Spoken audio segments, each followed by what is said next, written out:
2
hours.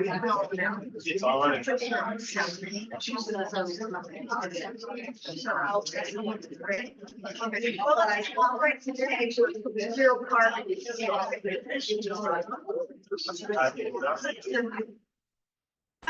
Welcome to the Hollow Lake Community Club.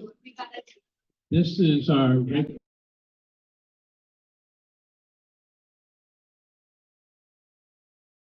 It's great. We really appreciate it. Couple of things before we get started with trees. Our membership is looking for some people who will help on the nominating committee for the new office. So you're supposed to email HLCC@gmail.com. And I could even probably go further than that. And Kippy? I'm right here. I have a theory. Right here. Yeah, I have a localization issue. And I have to sort of turn my head. If you have any questions about nominating committee, you're already part of Hollow Lake. Talk to her. Yeah. Or email us. We love some folks to participate. Okay. Good. Food bank. We always do the food bank. Food bank. Here it goes, going around. Right down there. Pass it back. You can't do that, you really select for the local. Hi, how are you doing? Good to see you. Now, next is, we're having a lot of fun with our dance night, which is, again, Meegan. It's a contra kind of thing. And it's a lot of fun. It's very much fun. Our next dance night is September 10th, which is a Saturday, and it starts at 6:30. Okay, well, without any further ado, I want to introduce and mention to you first that one of our speakers is Meegan McKiernan, a native of Seattle, and she's lived and worked in the Hollow Lake community since 1987. She's a retired design professional and publicist, and an artist, an activist in the climate justice tree advocacy movement. Welcome, Meegan, and could you come up, please?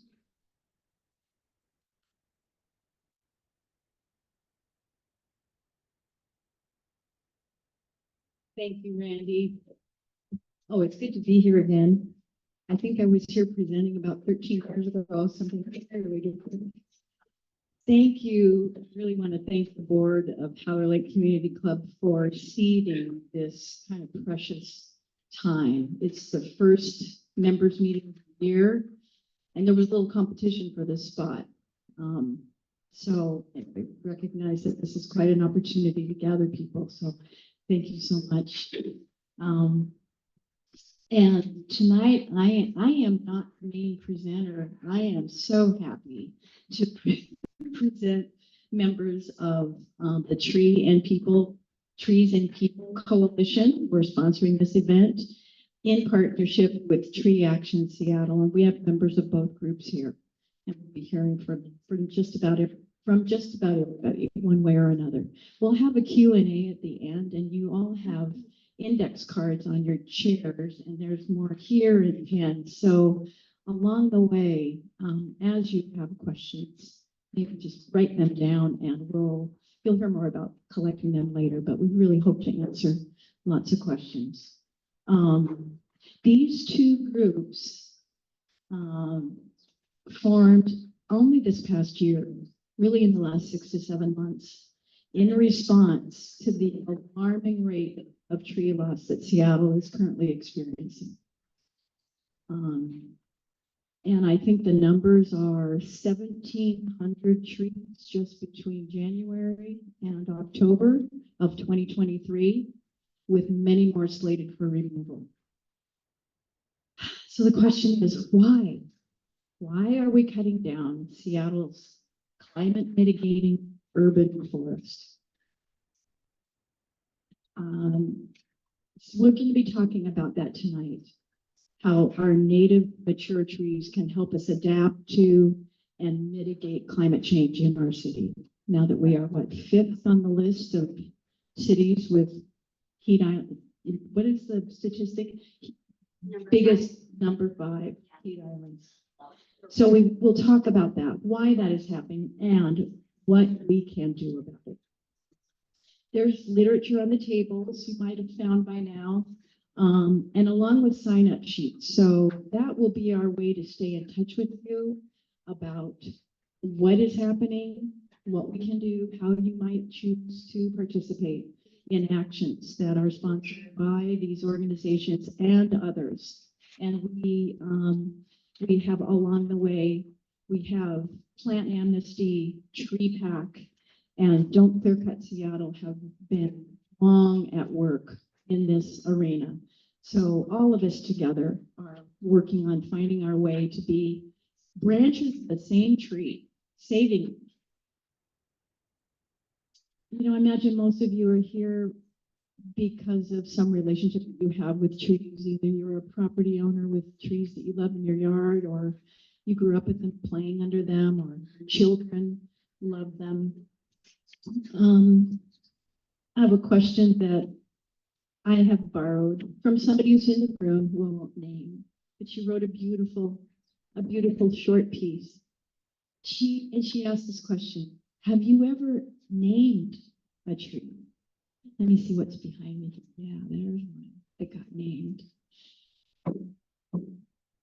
Because, and I asked this question, it's a little dark here with cataracts, it's a little hard to read. And I'm not a real practiced public speaker, so here we go. We name what we love and what we have a relationship with. And this tree behind me came to be known as Luma, the Wedgwood cedar, which community members rallied around this last summer and ultimately saved. And it's a beautiful long story that I won't tell here. But out of that came more, really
Believes in both additional housing density opportunities and the urban forest as a key to our climate resiliency. So he is sharing with us tonight a short demonstration here in the back. And this is an example, you guys, that hits very close to home here. It's at 130th Northeast.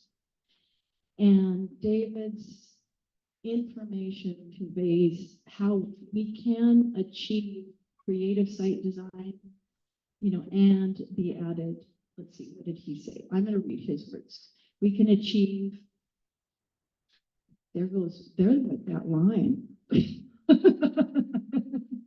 David will tell you himself, perhaps. Meegan, we're gonna speak about it later too, so. Yeah, and we're going to talk about that later, so I'll stop there. Perfect. I was done.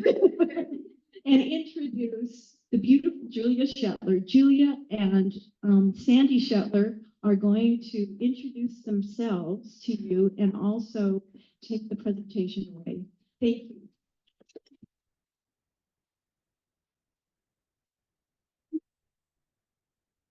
Okay, I'm going first. Hi everyone. My name is Julia. I'm a volunteer with Tree Action Seattle and also Trees and People. I'll be starting this off, and I'm going to try to actually. No, this is just I'm gonna talk like this. Yeah, no, that's fine. Can you go to the next slide? Yeah, no, I can't. It's just. Okay, so we're going to be talking about how to save Seattle's majestic urban forest. There are numerous reasons why we need to save it. Everyone knows that trees are good. I'm sure in your head, if you can picture a tree that you absolutely love, and then think about all of the benefits that it's providing you, and maybe some you didn't even know. So trees are good for carbon removal. They're good in carbon sequestration, and they're one of the only scalable forms of carbon sequestration our planet has. Trees provide heat mitigation, which is really critical in Seattle, because we're top 5 for urban heat islands, for growing urban heat islands, as you mentioned earlier. And so we really need our trees in the city specifically. Trees are good for human health. There's like tons of statistics about why we need trees. There's higher infant birth rates when people live near trees, lower risks of asthma, good mental health impacts. So there's a lot of public health reasons why we need to keep our trees. Trees prevent flood and landslide mitigation, or they cause flood and landslide mitigation. They're good for habitat, for critical habitat for wildlife, some which are endangered or threatened. They bring community, just like this community here. So we know we need our trees. And we know that mature trees are even better.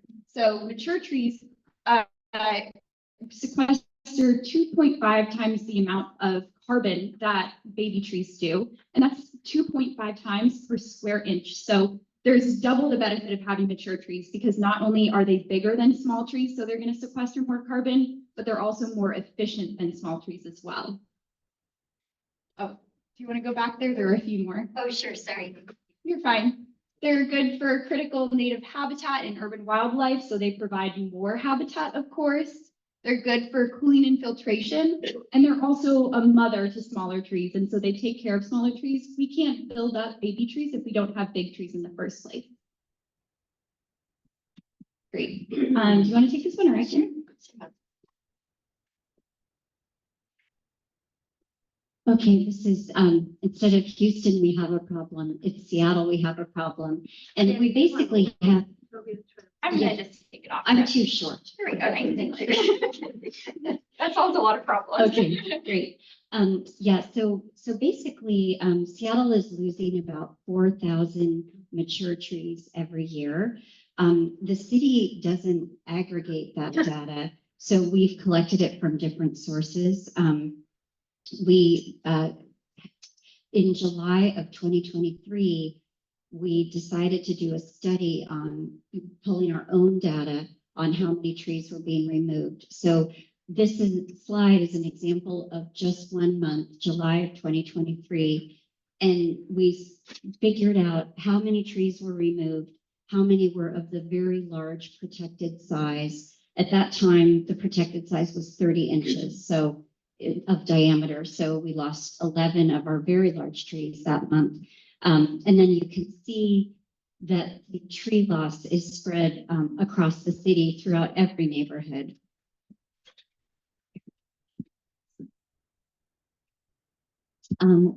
And then we say tree preservation is climate justice. So we plotted those July 2023 removals. I'm sorry for where I'm standing. Anyway, I'll move if you want me to. We plotted them on a city map. The darker dots are the larger trees. And we know, not just in Seattle, but really in all urban areas, it's been validated over and over, trees equal wealth. So neighborhoods with fewer trees are generally poorer neighborhoods, and trees also equal health. So health, wealth, and trees all go together. The center area there's very few trees, South Park, Georgetown, South Beacon Hill, but even in those neighborhoods, we're losing some trees. And one of the things that we emphasize is that people need trees right where they live, shading their homes. Having them in parks is not good during a heat wave. So I can't see either. Yeah, okay, sorry. I'm doing this from memory because I can't see my notes. Okay, thank you so much. Okay, so next slide. We're getting used to all this fancy new equipment. We usually just yell. Okay.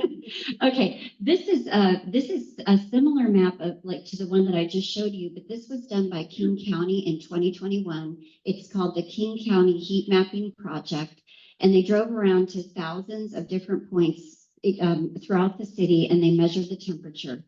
And obviously the red parts are the hottest parts, and those correlate perfectly with lack of trees.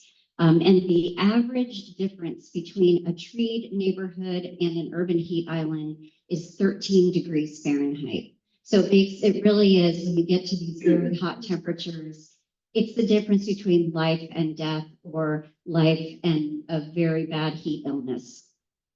Yeah. Oh, and I wanted to talk about the heat islands. Sorry, one more thing. Yeah. So as you've heard us say a couple times, we are ranked 5th nationally for urban heat islands. And it's the way that we're developing, because we don't have a plan. When we rapidly densify areas, we're not accommodating trees that already are there, and we're not making space to plant new ones. So our 2 newest urban heat islands are both affiliated with the light rail in Rainier, when they took out all the trees to put the stop there. And then also Roosevelt is now an urban heat island, and it was not 5 years ago. And as you probably know, there's a lot happening around 145th. So there will likely be a new urban heat island at 145th. So we can switch now.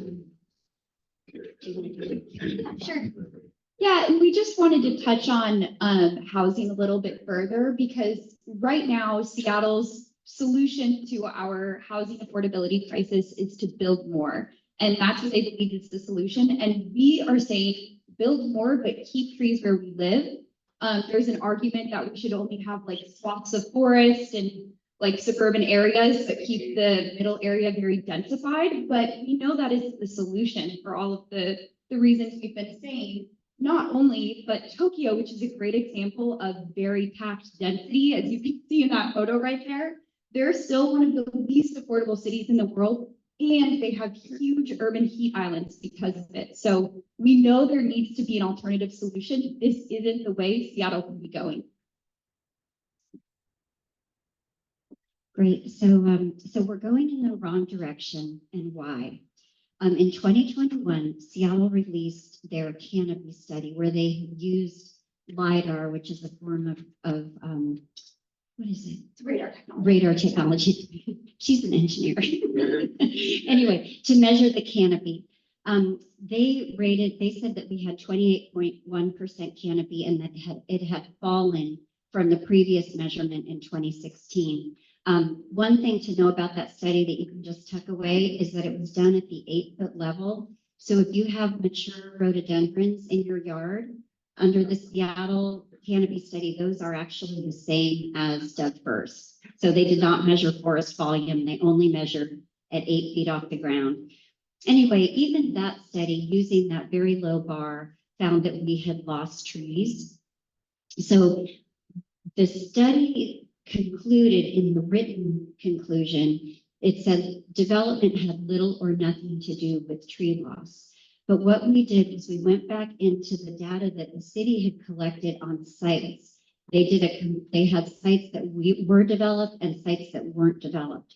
We found that the trees on sites that were developed were 20 times more likely to be removed than a tree on a non-developed lot. So development for trees is almost always fatal. So we've got the answer here as to why we're going in the wrong direction. One is our tree ordinance does not protect trees, and our trees are managed by our city building department. So the tree ordinance was passed. Sorry. Oh yeah, okay. The tree ordinance was passed in May of 2023. It received significant input from the developers. There's a report that you can go onto on the City of Seattle website. It shows all the times that a developer lobbyist or any lobbyist has met with any city official. Developer lobbyists met with city officials in the 6 weeks up to the tree ordinance being released 24 times.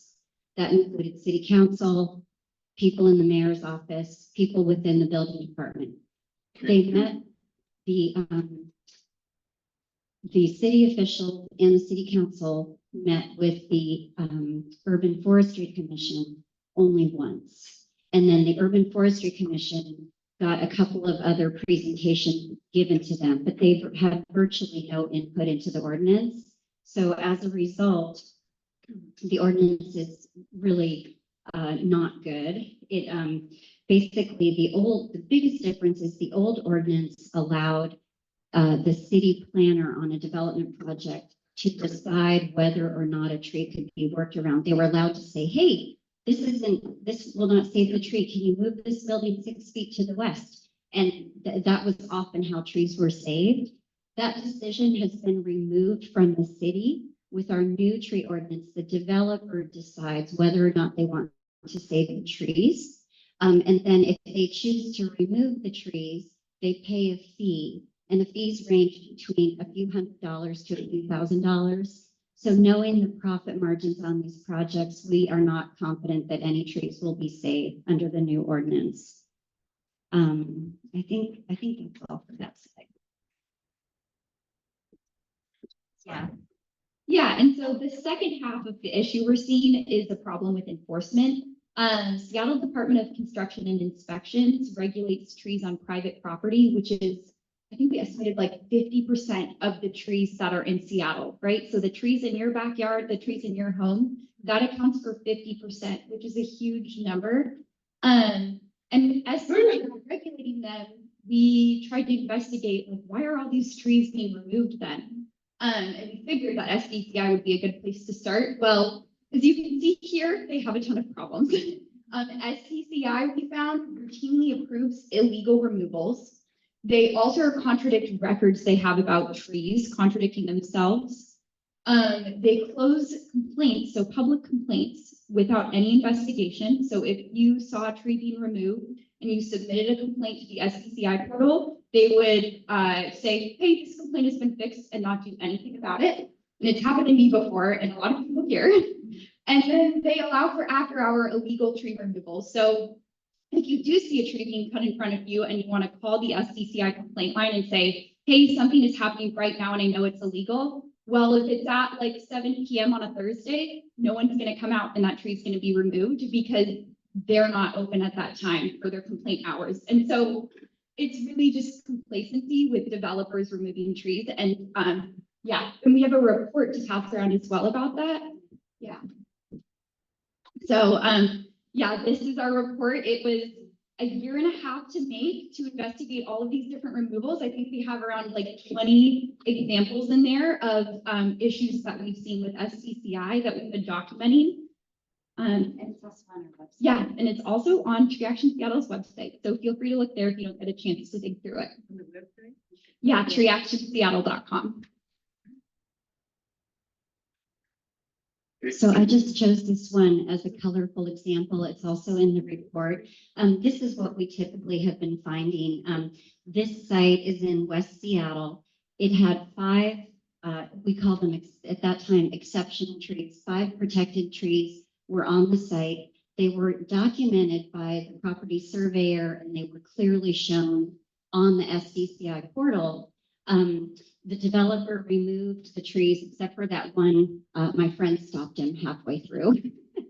So anyway, but the trees are gone. When they sent an inspector out, they changed the number and size of trees. So instead of being 5 protected trees, as it clearly showed throughout the records on the portal, they changed it to 3 small trees, no violation.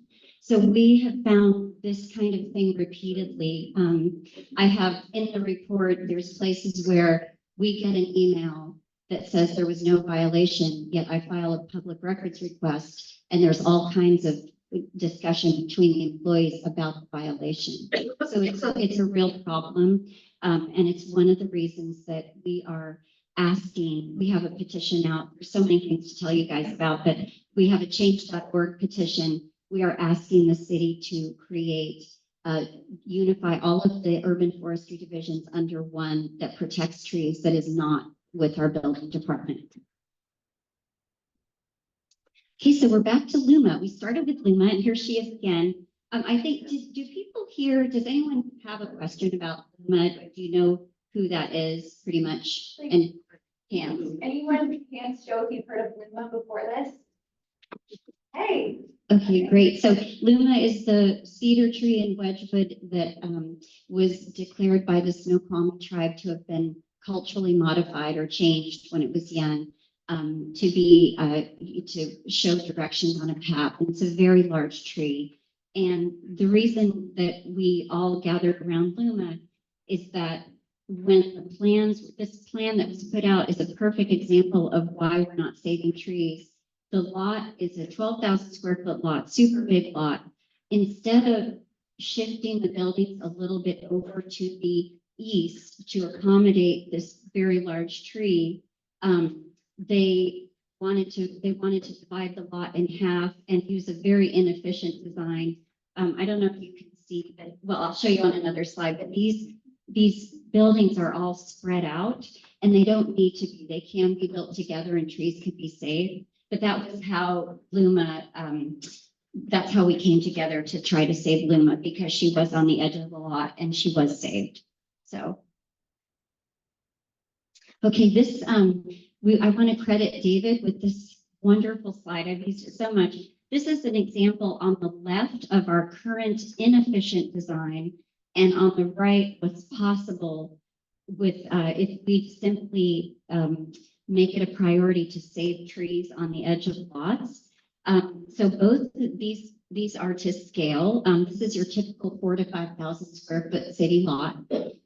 Right now in the neighborhood residential zone, which most of this area around here is the neighborhood residential zone, which used to be single family. It now allows a single family home and 2 additional accessory dwelling units.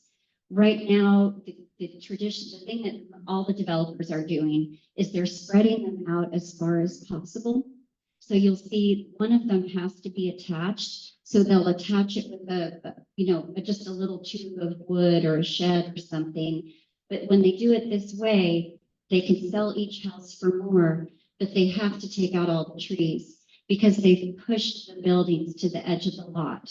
You can have the same number of homes and size of homes and build them efficiently toward the center of the lot and save all the trees. You save 5 times more trees or space to plant new ones if you design efficiently from the beginning. So that's what we're advocating for. And this is particular to the Hallard Lake neighborhood. and this is David's project. He analyzed this site. Does everyone know this site on 133rd and Roosevelt, the corner? Yeah. Okay, so yeah, exactly. And actually 2 trees on that site were illegally removed. The 2 largest trees were illegally removed about 3 months ago, and they got a $5,000 fine. So it doesn't really stop people. But anyway, there are several ways to design this site, but David has shown that if you spread the buildings around a little bit more creatively, you could save almost every tree. This is the one, the bad design. Current, and those trees are gonna be removed. Yeah, exactly. So all those trees that are red are going to be removed. We don't have David's final, yeah, with a slight redesign of the site, almost all those trees could be saved except for 3. Instead, we're going to remove about 12 to 13 trees. Do you want to? Oh, I love this. Okay. This is where this is the inspiring part. Okay, so this is Bryant Heights. Bryant Heights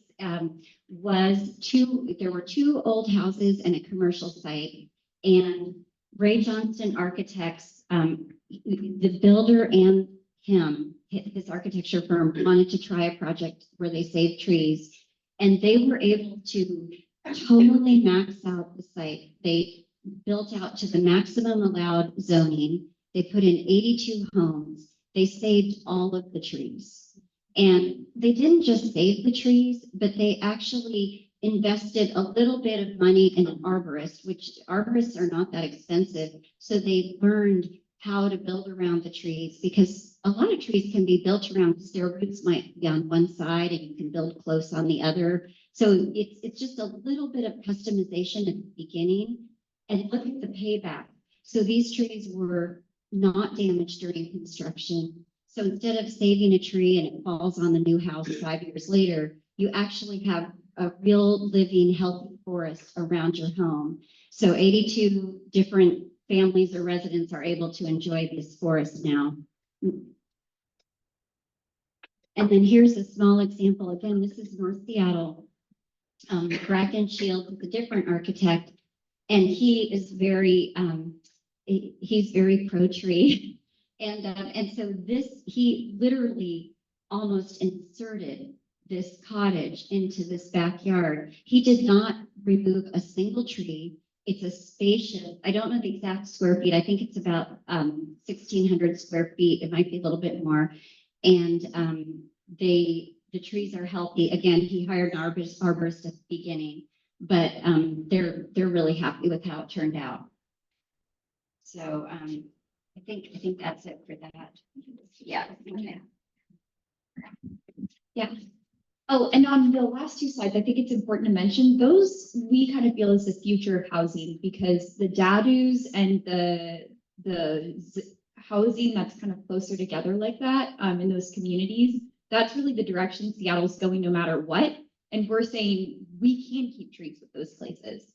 So if you're interested in getting involved further, which I hope you are, we have a few ways to do that. The first is, in general, if you're just interested in reaching out and volunteering with us, go to treesandpeople.org/contact, and you can send a message to the people in the organization, and they'll get back to you. And hopefully we can find a way for you to help volunteer with us some more, because we're trying to grow our numbers. There's a power in numbers. The second way is supporting our legal action to make the tree ordinance actually protect trees. That is with an organization, Seattle Needs Trees. Yeah, do you actually want to? Yeah. And so, so that is actually how Trees and People Coalition formed recently, was to support this legal petition to the State Growth Management Hearings Board. Under the Growth Management Act, communities have to stick to their comprehensive plan. And the plan for Seattle is to reach 30% canopy. We're obviously going in the wrong direction. But so we have three organizations have brought Seattle's tree ordinance to the Growth Management Hearing Board and said, please help us send this back to the city to amend it so that it actually does protect trees. And so the hearing starts on February 15th at 9 a.m. You can go and listen on Zoom. It's going to be very wonky. All the tree people are going to be listening, but we hope to have a decision in April. And that would be a decision, we hope, where the state will say, Seattle, you're not going to meet your 30% goal, even if you're measuring at 8 feet. So anyway, there. Yeah, and then the last one is one more petition or Yeah. way to sign on. Yeah, and actually we have a flyer for it. We have an online petition on change.org, and it is to create a new Seattle Department of Climate and the Environment.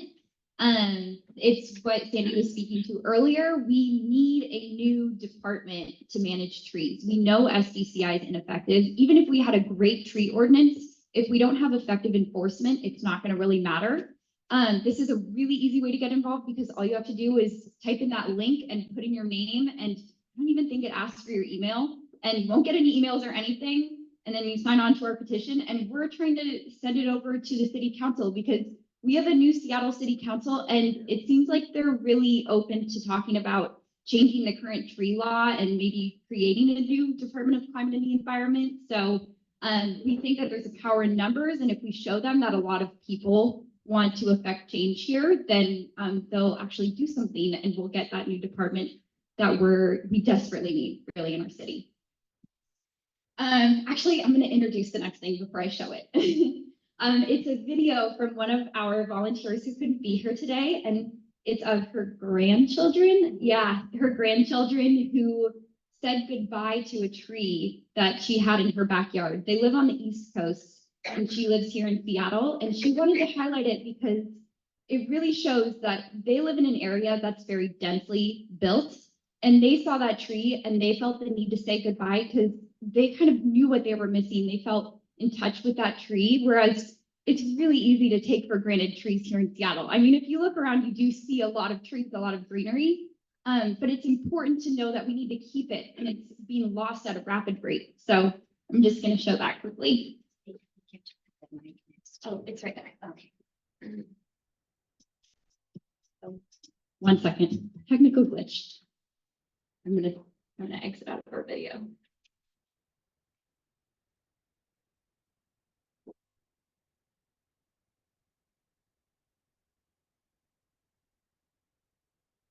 Ania, what are you doing all the way over there behind the tree? She said, I like this tree. So you're hugging the tree before we say goodbye. Wow. And I thought I was weird.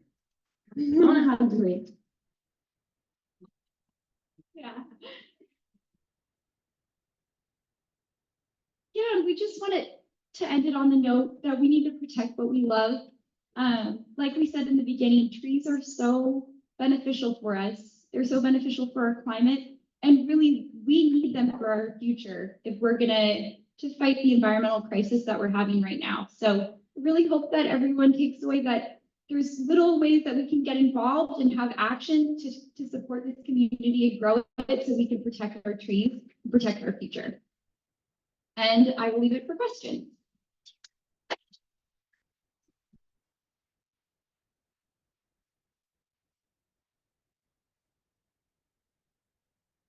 It would be great to have the lights up so we can see each other during this part. So I'm June Blue Spruce. I want to thank Julia and Sandy and Meegan, and I want to thank the Howler Lake Community Club for welcoming us this evening, and for all of you for turning out.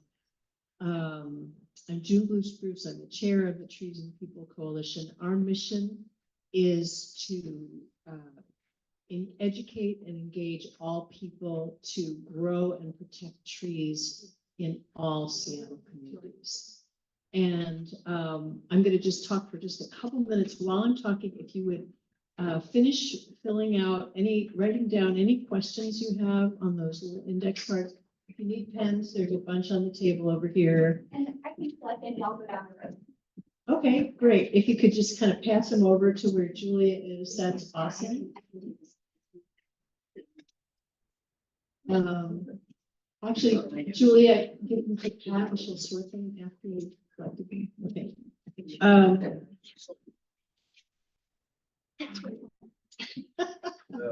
The runaway man. So, I live in Southeast Seattle. I live about a mile from the beautiful 120-acre old growth forest in Seward Park, which is one of my favorite places to hang out. I also live very close to some of Seattle's largest and most tree-deprived heat islands in the Rainier Valley and on Beacon Hill. So the contrast is really stark. I see evidence of environmental inequity every day. I am also a healthcare professional. I've worked in healthcare and health for many decades, and way more decades than I would like to admit. And I am deeply interested in the significant physical, mental, and emotional health impacts of being around and living around trees. As I think Sandy said, you know, the benefits of a tree extend about 100 feet. So having them in parks is great, but we also need to move. So Julia talked about our petition. I hope that you'll visit the table over here where we have information. We have a sign-up sheet for our email list. And I also invite you to donate to our legal fund. And so take a look before you head out. I want to introduce a few more people here. We have some other wonderful volunteers from the Trees and People Coalition. Pat Hansen, you want to raise your hand? Pat is also a graphic designer who designed those beautiful postcards and the flyer for this event. Janet Way is also sitting at the table. Martha Baskin is in the audience. Martha, you want to raise your hand? And David is at the back table. He was already introduced. I'm sorry, what? That David's and his analysis of the project is detailed and neighbors can look at it since. Yes, please take a look at what David has on his computer over there. It's a detailed analysis of the project that Sandy was talking about, and I think you'll find it really illuminating. David is a genius at making construction sites salvage the trees that are there instead of, and it's amazing the creative work he's done. And Iskra has already been introduced and is here also to answer questions. So, And another David is on the. and David Boger, I'm sorry, David. Sorry about that. Yes, Dave works with the Trees and People Coalition and is a great volunteer helping set up. Thank you so much. So please pass your questions over to, do you have them now? Or you have one? We only have one question. That's not enough. You must have more questions. Might want to raise their hand. Yeah, that's a raise. Okay, I'll okay. bring them up. Okay.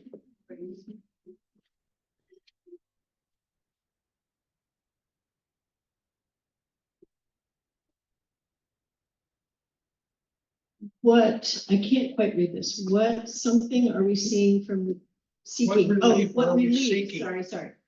So it's the Growth Management Hearings Board. We're going to have 3 members of the board in as part of the hearing.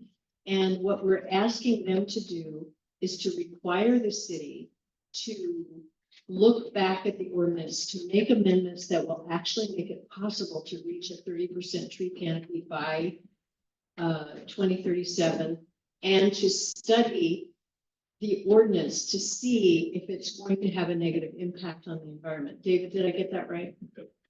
Yeah, because they didn't update the determination of non-significance in terms of the environmental review, even though they changed the ordinance significantly.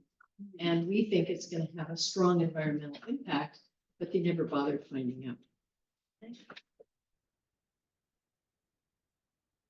Why wasn't the Urban Forestry Commission consulted with and listened to? Do we have someone who wants to answer that? Developers. Yeah. Thank you. Do you wanna answer that? Money. Yeah, I think I mentioned earlier about the lobbying. There were 24 visits, private visits between the lobbyist for the Master Builders Association of King County and the different Seattle officials who were drafting the ordinance. And so that's where that broke down, that process. The Urban Forestry Commission was created for the express purpose of having subject matter experts give advice to the mayor and city council to craft tree management policy in the city. And they were ignored. You can actually go on their website. It's Seattle City website. You just Google Urban Forestry Commission. And if you read their letters from last spring, they're really quite an indictment of the process. They say it'll have grave consequences. They had no time to review the ordinance. Their recommendations were not included in the ordinance.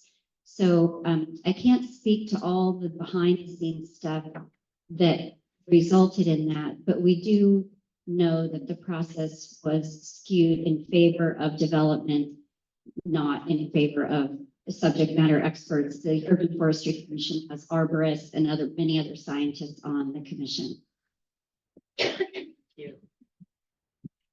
Does an urban heat island create more impact beyond the urban area? Great question. Does anyone know the answer to that question? I mean, do you want to speak to that?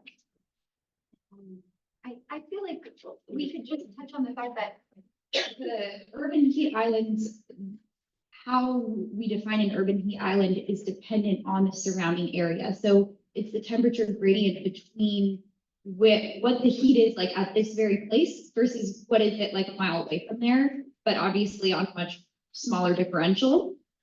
So by virtue of that, it is dependent on the surrounding areas. Yeah. Yeah, I thought of something while you're talking. Yeah, so an urban heat island, as she said, it's the differential with what the non-built environment would be in that ecosystem. So a Las Vegas heat island is different than a Seattle urban heat island. It's the difference that the pavement and buildings make. So it's really almost a proxy for development. And the other big thing about urban heat islands is that they kill trees. They harm people and they kill trees. So when we talk about trying to plant our way out of an urban heat island, it's very difficult to get trees to start growing in an urban heat island, even when you are selecting species that are more hardy for heat. It's an extremely inhospitable environment for many reasons. Pollution, it's just very hard to undo that kind of damage once you start covering the ground with pavement. It's also very expensive to undo an urban heat island. It's much easier to avoid having one in the first place. Oh, yeah, we have another question. Well, just to add that, I thought the question was about outside of that island. Wouldn't that be yet because you're creating a much weaker ecosystem, which then will the impact. For how far out, I don't know, but that's really that wider than that. I can't hear what you're saying. She was just saying, she was saying that she felt that the urban heat island impact would be wider than itself because it weakens the larger ecosystem. Is that what? Yeah, and that makes sense to me. I just want to say that the new ordinance allows developers to cover a lot with 85% hardscape. That means cement buildings, and that leaves no room for any tree of any size. And in some instances, in some types of zoning, it's 100%. Yeah. So other questions? Do we have more comments? Or are there more questions you want to just, yeah, go ahead. You want to come up and- Couple questions. One is Alex Peterson was a tremendous council member. He was my council member and they got to know him pretty well and we miss him. And the next question obviously is there anybody in the current was running, stepping in those huge shoes. Please repeat. Yeah, so the question had to do with the dynamics on the council, because Alex Peterson, up until we had this election just now, was the only council member who supported trees. He voted against the ordinance. He was the lone vote against this ordinance. And he's quoted frequently because he analyzed it very thoroughly and knew the damage that it would do. The good thing is that because of things that happen,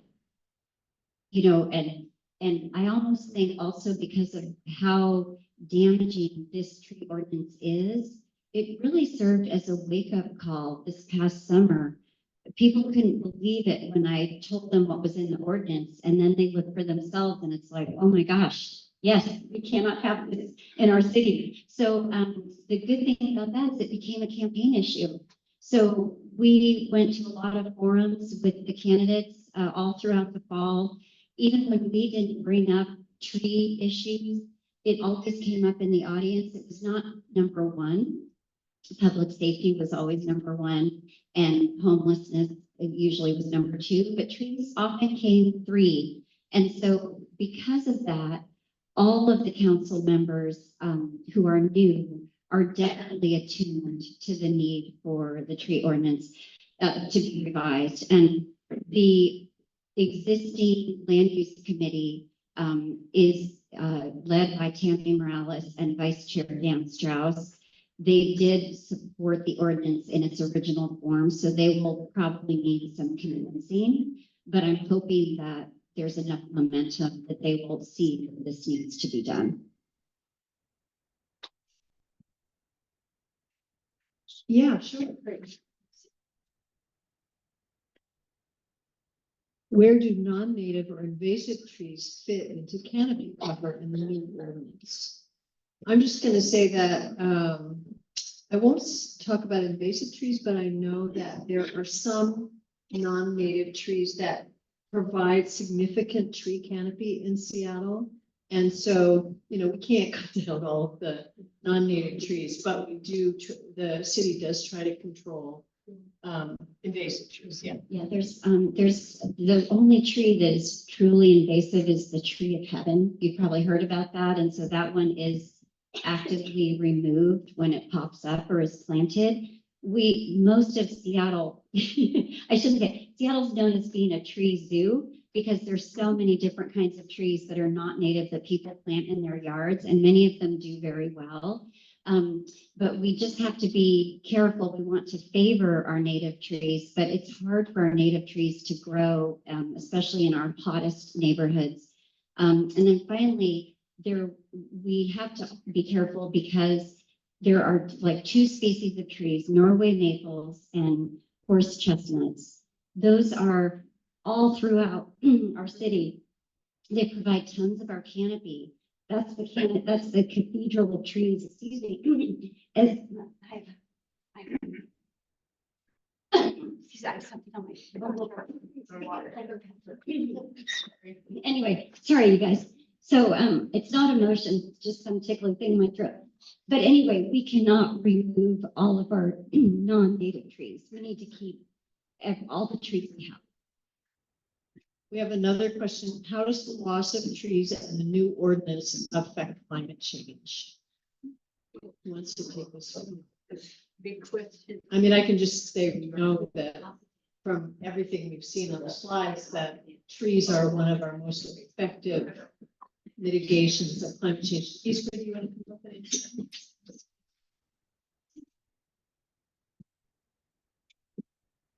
So I think it's important not to talk about the tree ordinance in a vacuum, because we have a legislative emergency. So the comprehensive plan is coming. We have the missing middle legislation, which was passed statewide. It will go into effect throughout the state as soon as the cities finish their comprehensive plans. The city is slow walking the comprehensive plan. We don't know exactly why. The state legislation is now pending. They could put in something called a builder's remedy. So if the cities don't pass their comprehensive plan about growth management, the builder's remedy will allow the builders to build whatever they want. Then you have over here, the tree ordinance, which is our local protection. It's a very complicated constellation. The one thing that's the most approachable and easy for us at Seattle is to immediately write to our new city council people. And we'll provide a very coherent list of bullet points on the website to say, make this a priority, do this now. Because if the city does not have an ordinance in place, it's going to be completely steamrollered. So I wanted to bring up something about the hypocrisy of a city that calls itself green, environmental, and emerald, and is pushing housing strategies that are the exact opposite. June brought up the word equity, and one of the things that pains me the most as a person who's lived here my whole life is how misused the word and the idea of equity is being used in the conversation around density. So a lot of why people are saying, I can't object, I'm not going to object to the density, is that people are being told, if you have a house and a tree in a yard, you're privileged and you're depriving other people of trees, and you all have to take your fair share of apartments. That's not going to help Beacon Hill not have a heat island. What will help Beacon Hill or South Seattle or South Park not be hot is to plant trees and to do development down there that's affordable and that can have gardens in it. More and more studies are coming out that show that the actual yardscapes and the trees in our neighborhoods are providing more protection from global warming than parks.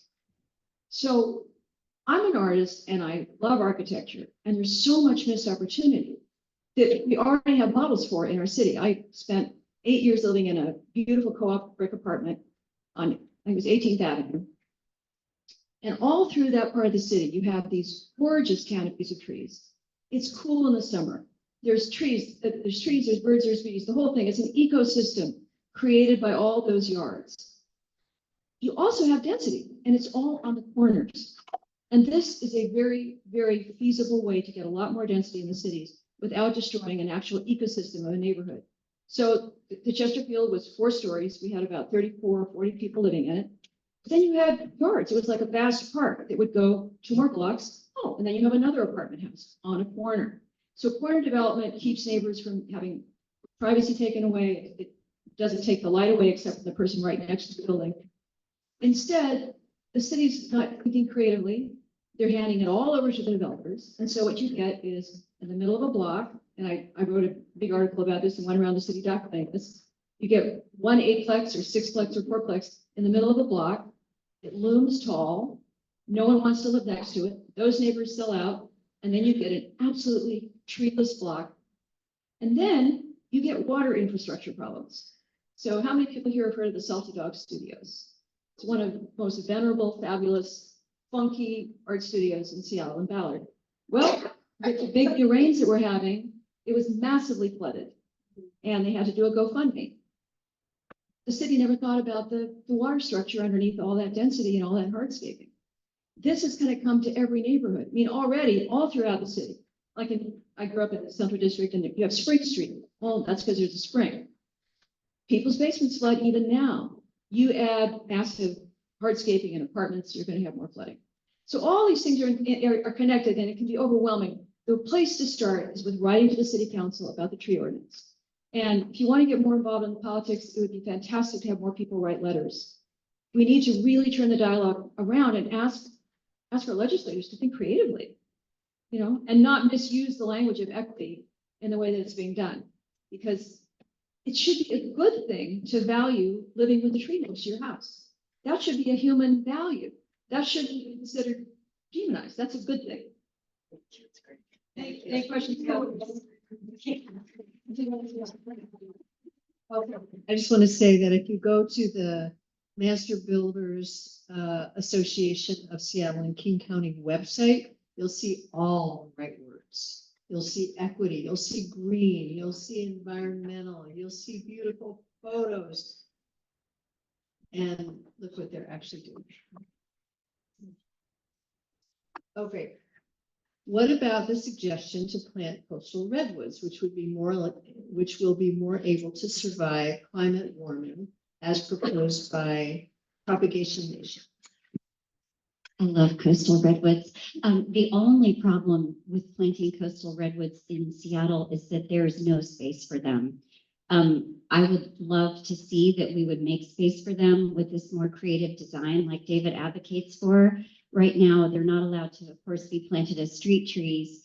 And with the new lot coverage guarantees, as she was talking about, the 85% lot coverage guaranteed on a 5,000 square foot lot leaves a 2.5 foot strip around the building. So you can't plant a coastal redwood in that much space. So the key here is that even on sites that have no trees, is that we design in a way that leaves open soil so that future trees can grow. And I would love them to be coastal redwoods. I want to say that if you have a big enough yard, you can still plant a coastal redwood in your yard. And that the Trees for Neighborhoods program, I don't know if it applies up here, but in the south end where I live, we can get free trees from the Trees for Neighborhoods program, and they sometimes have redwoods, but you have to have enough space for them. They're very careful to make sure. Yeah, Jen. Yeah, would you mind if I speak? No, no. Not at all. I want to make sure please, make sure if you have more questions. Hi, everybody. My name's Janet Way. I'm a longtime activist on watersheds, especially Thornton Creek.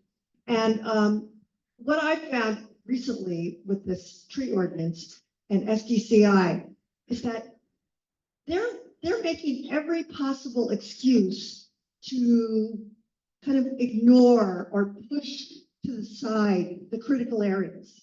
Everybody know what's a critical area? Steep slopes, wetlands, creeks, and there's other potential critical areas. So they're pushing the edge on that. They're saying, well, it's not really a steep slope because one time it was altered. Or they're saying, oh, this little creek, or they didn't want to call it a creek. They call it drainage. And we're going to de-water the site. And so it's very dangerous what's going on. And I'm concerned that even at the state house, the state legislature, and the state senate, they're getting pressured by developers to basically, push back on these critical area ordinances. And the critical area ordinance are there for public safety, for habitat protection for salmonids, especially, which are supposed to be protected no matter what. But they're still getting away with it. And the thing is, if people don't understand what's at risk with the development, then the only way to protect these resources is for us, for the people, to actually stand up for it. And so, so if you know one in your neighborhood, a steep slope or a wetland or a creek, by all means, raise hell. And that's we've done it, right, Ruth? In the Thornton Creek watershed, we daylighted Thornton Creek, y'all. And so, and in this case, we didn't save any trees. We planted a whole lot of trees because it was just a parking lot. But there's things you can do. But the development pressure is very intense now from and it's really sad, because builders, they're good people. Most of them, they're just craftsmen. They're really good architects. They're all talented people who know how to do stuff. Right now, the remodeling shows at the convention center, and I love those guys. They're great. They know how to do stuff, But there's this kind of political conspiracy of the master builders and others that work together, and they're just pushing. So I just urge everybody to push back. Thank you. Thank you. Thank you, Tina. Any other questions? That would be a great rousing speech to end on. Is that the right? Are there any other questions that we haven't answered? Feel free to buttonhole any of us in this last few minutes. And I want to say thank you again so much for being here with us and for being so.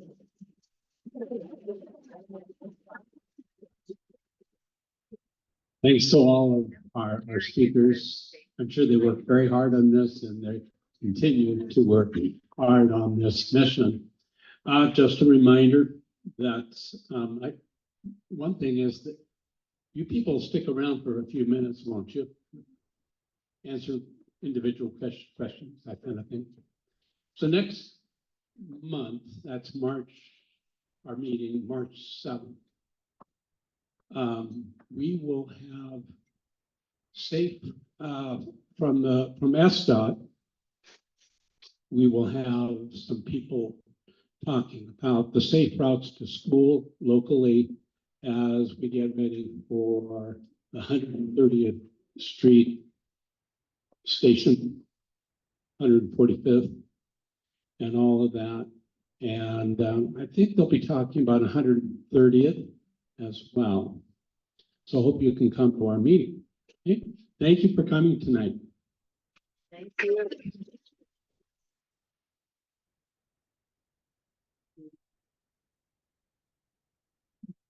Yeah, I'm gonna mention,